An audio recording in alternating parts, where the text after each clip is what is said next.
नमस्कार, S M टेकमध्ये आपलं स्वागत आहे. आजच्या व्हिडिओमध्ये पाहणार आहोत. टी व्हीचा रिमोट आहे. जस्ट बटणं दाबली की या मशीनवरती ऑपरेट व्हायला पाहिजे, तर मशीनवरती ऑपरेट होत नाही आहे. तो खराब आहे. तर चेक करू आपण काय प्रॉब्लेम आहे. तोपर्यंत व्हिडिओला लाईक, शेअर, सबस्क्राईब जरूर करा. पाहूया आपण रिमोट खोलून.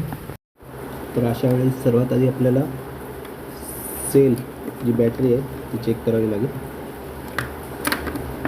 बॅटरी ओके असेल तरच रिमोट चालू. बॅटरी कशी चेक करतो, डीसीवरती ठेवून, डीसी रेंजवरती ठेवून आपण याचा व्होल्टेज बघायचा आहे. 1.5 यायला पाहिजे. 1.5 सेल चालू आहे.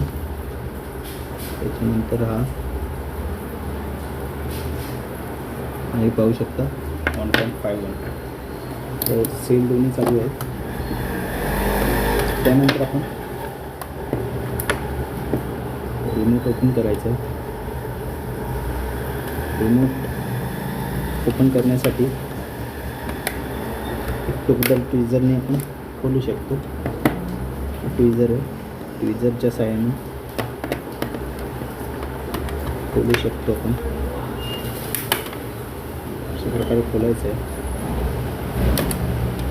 नंतर हा रबर साईडला करायचा आहे. त्यानंतर याची टेस्टिंग कशी, पॉईंटला कंटिन्युटी चेक करायची. पॉईंटला कंटिन्युटी चेक करायची. कंटिन्युटी कशी चेक करा,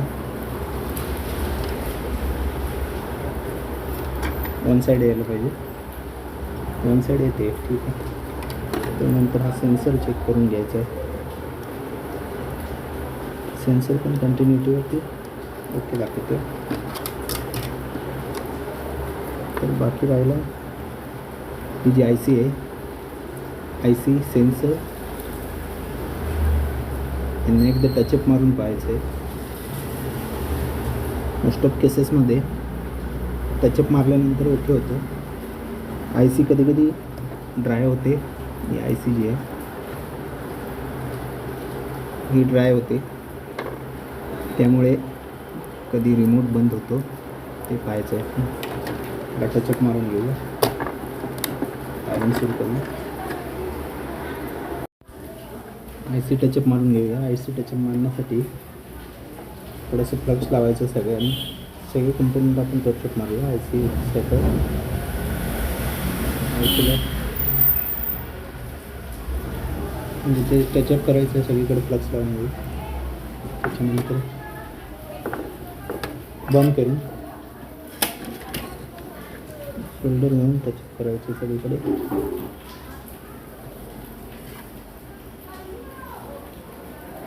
शोल्डरने टचअप करत जायचं आहे.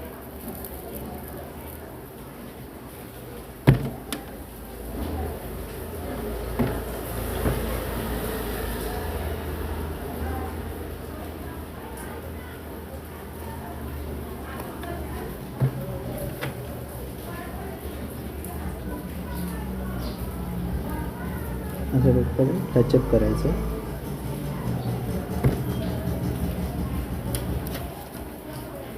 थोडीशी एक्स्ट्रा शोल्डर राहिली.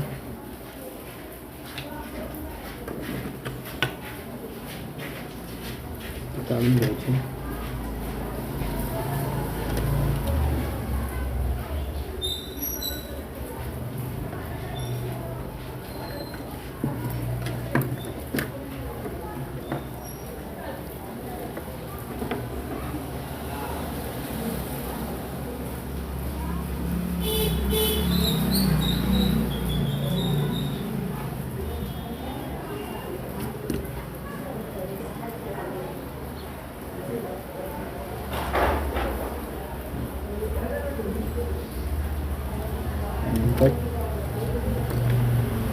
टचअप करून घ्यायचं.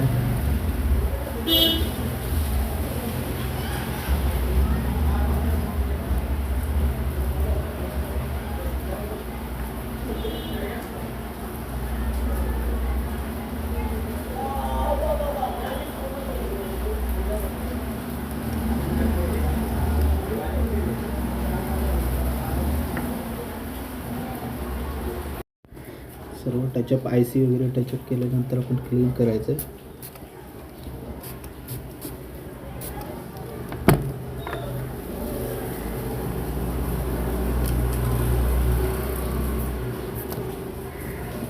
क्लिनिंग आयपीने क्लीन करतो.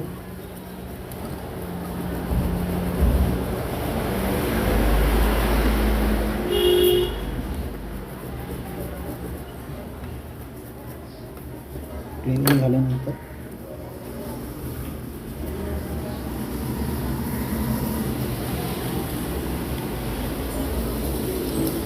क्लिनिंग झालेलं आहे.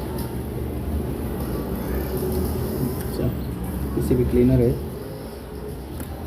क्लिनिंग झाल्यानंतर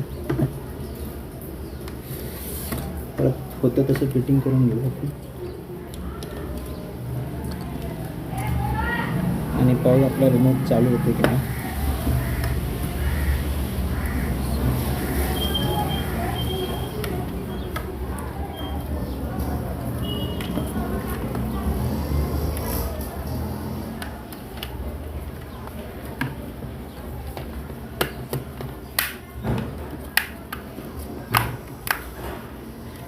त्यानंतर सेल, तेच सेल आहे. सेल बदललेलं नाही.